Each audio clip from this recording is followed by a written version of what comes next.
Hello guys, welcome back to the channel. In today's tutorial, I'm going to show you how you can use WhatsApp on PC without installing the application. Alright guys, first of all, open your WhatsApp application on your phone.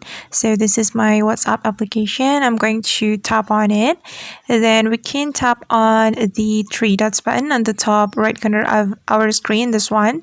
Tap on this three dots button and there will be several options for us, and we have to click on linked devices, this one. And alright, wait for a moment, and after that you can click on link a device right here and click on use mobile data.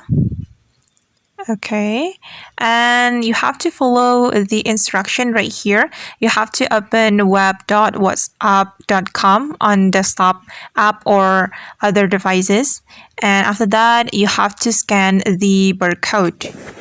So here I have opened my web WhatsApp on my computer, and I'm going to scan the barcode, this one. Okay, and after you log into your WhatsApp account on your computer, you will be able to use the WhatsApp on your computer without installing the application. Alright guys, and that's how we can use WhatsApp on PC. I hope this tutorial will be useful for you. Thank you so much for watching and see you on the next video.